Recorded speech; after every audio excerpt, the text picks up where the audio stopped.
Hai, halo peserta didik kelas 3. Kali ini kita sudah masuk tema 7, yaitu tentang perkembangan teknologi. Sekarang kita mau belajar tema 7 subtema 1, perkembangan teknologi produksi pangan. Nah, bisa dilihat di gambar, di sini ada tempat-tempat teknologi produksi pangan. Misalnya tempat menjual tempe. Tempe adalah salah satu hasil dari teknologi pangan. Ada susu kedelai, ada yogurt, dan juga ada permen susu. Beni, Edo, Siti, dan Dayu berkumpul di teras rumah. Ibu Dayu menyediakan roti. Roti adalah makanan yang terbuat dari tepung. Lalu, Dayu teringat dengan lagu karya Ate Mahmud yang judulnya Rotiku. Lagu Rotiku memiliki pola irama yang berbeda. Pola irama adalah sekelompok bunyi dengan susunan tertentu. Pola irama muncul secara berulang-ulang dan teratur dalam sebuah lagu. Mari kita belajar menyanyikan lagu Rotiku. Kamu akan mendengar pola irama yang berbeda pada setiap bait lagu. Warna yang berbeda pada setiap lirik lagu yang ada pada gambar halaman 3-4 menunjukkan pola irama yang berbeda. Panjang, pendek, bunyi juga membentuk pola irama. Kalian masih ingat kan dengan panjang, pendek, bunyi yang waktu kita pelajari di kelas 2. Bunyi panjang biasanya dilambangkan dengan garis panjang. Bunyi pendek biasanya dilambangkan dengan titik atau garis pendek.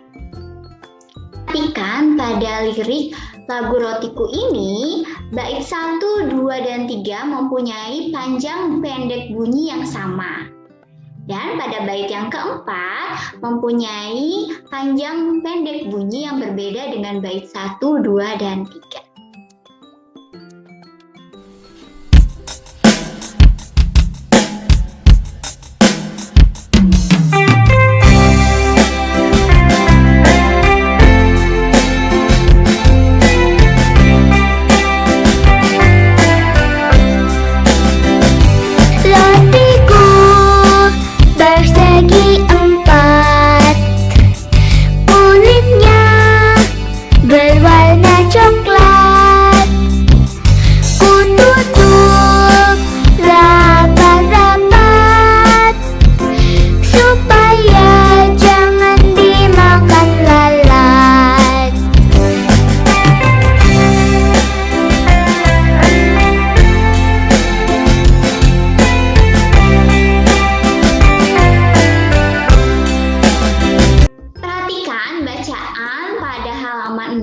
Judulnya Teknologi Pangan.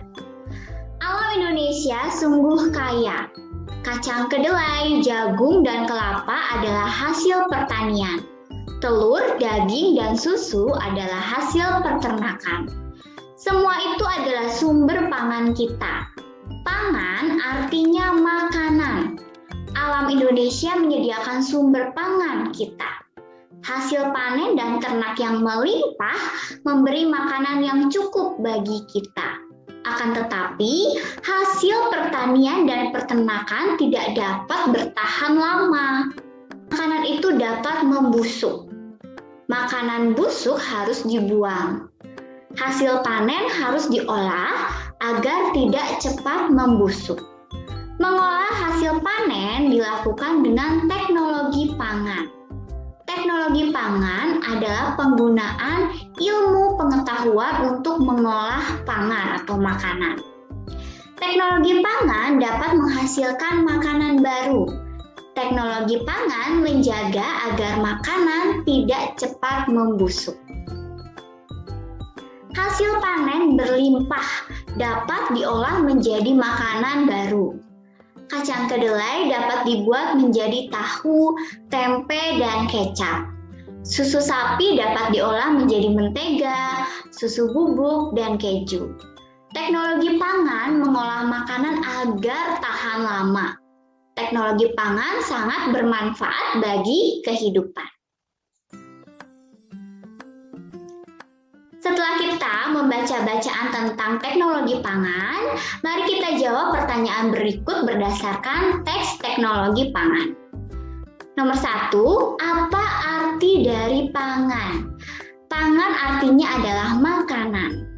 Nomor 2, apakah hasil panen pertanian dan peternakan dapat bertahan lama? Hasil panen pertanian dan peternakan tidak dapat bertahan lama. Nomor 3, bagaimana cara mengolah hasil panen? Cara mengolah hasil panen yaitu dilakukan dengan teknologi pangan. Nomor 4, apa saja contoh makanan yang terbuat dari kacang kedelai? Contoh makanannya yang terbuat dari kacang kedelai yaitu tahu, tempe, dan kecap. Nomor 5, apa manfaat dari teknologi pangan? Manfaatnya adalah menghasilkan makanan baru, menjaga agar makanan tidak cepat membusuk dan tahan lama. Ibu Edo sedang membuat tahu. Edo mengajak teman-teman untuk melihatnya. Semua tertarik dan ingin belajar membuat tahu. Cara membuat tahu cukup mudah. Pertama, ibu menghaluskan dan merebus kedelai. Hasil rebusan disaring hingga tidak ada ampas. Kemudian hasil rebusan dimasak lagi hingga menjadi susu kedelai. Setelah diberi cuka dan didinginkan, adonan tahu siap dicetak. Kali ini kita akan belajar luas permukaan suatu bidang. Kita sudah pernah belajar luas di pembelajaran yang sebelumnya. Ibu Edo mengukur luas kain untuk menyaring tahu dengan menggunakan satuan tidak baku. Ada kain A dan kain B. Satu kotak yang berwarna kuning, satuannya adalah satuan luas. Kain menutup seluruh permukaan tahu. Setelah tertutup, kemudian diukur dengan menggunakan satuan luas, maka akan terlihat seperti gambar di bawah ini. Nah, ini adalah gambar kain A dan yang sebelah kanan adalah gambar kain B. Banyak tahu yang menutupi permukaan kain A ada 8.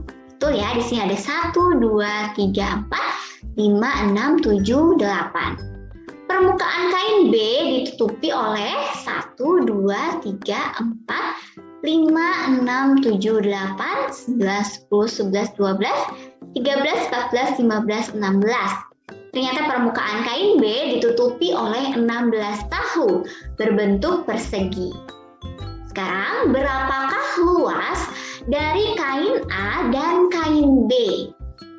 Luas kain A adalah 8 satuan persegi. Dan luas kain B adalah 16 satuan persegi.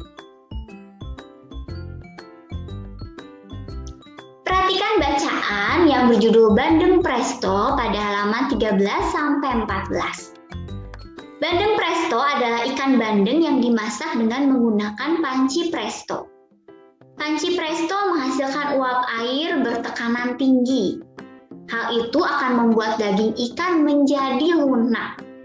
Tidak hanya dagingnya, duri ikan pun akan menjadi lunak. Bandeng presto ini dibumbui dengan bawang putih, kunyit, dan garam. Ikan yang sudah diberi bumbu kemudian dibungkus daun pisang. Setelah itu, ikan dimasukkan ke dalam panci presto yang dapat dikunci rapat. Lalu ikan akan matang secara merata. Setelah matang, bandeng presto dapat dikemas. Cara mengemas bandeng presto akan menentukan daya tahan ikan. Jika dibungkus plastik biasa, ikan akan bertahan selama 5 hari. Namun, jika dibungkus dengan menggunakan plastik tahan udara, ikan akan bertahan hingga 3 bulan.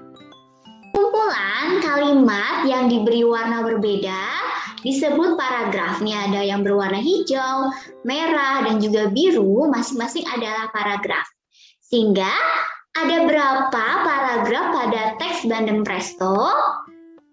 Paragraf yang terdapat pada teks Bandeng Presto ada 1, 2, 3. Ada 3 paragraf. Dayu, Siti, dan Lani sedang menikmati makanan. Kemudian Beni, Udin, dan Edo datang membawa beragam makanan. Amati makanan yang dibawa oleh Udin dan teman-teman. Makanan yang dibawa oleh Udin dan teman-teman ada ayam goreng, ada sosis, apel, kornet, roti, dan juga susu rasa stroberi.